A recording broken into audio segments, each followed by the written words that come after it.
So stepping into pre-algebra, what we're going to look at is signed numbers. And these are the so-called negative numbers. Now, technically, we've always worked with signed numbers. It's just we've only worked with the positive numbers.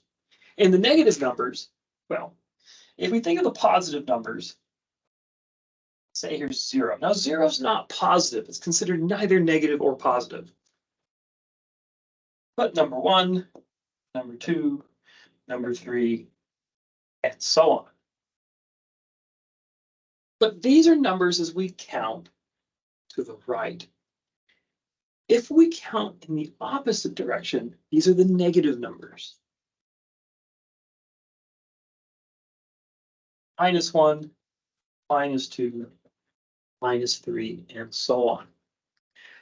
So that's all that negative numbers are. They're just numbers to the left.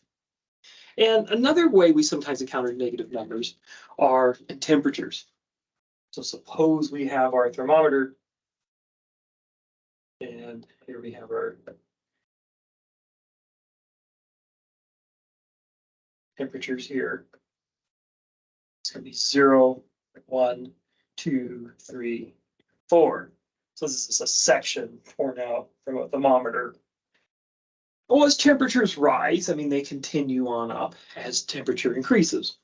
But sometimes for the thermometers that we use, we can get to temperatures below our starting point.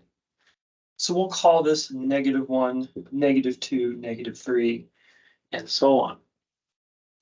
We also use negative numbers when we talk about balances, say how much money you have in your savings account.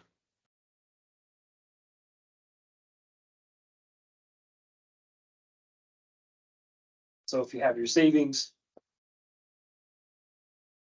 say you have $200, and if you withdraw too much, let's say you remove $300 from savings, your savings will now be short $100. So you actually owe this $100. Another way of maybe thinking about it, this is money you possess to spend. This is money you need to give to someone else so they can spend. So the money's going in an opposite direction, the money flow. So we're going to talk about these negative numbers a little more in depth.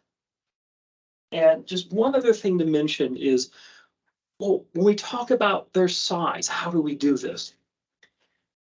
And we'll get to that. We'll save that for another video.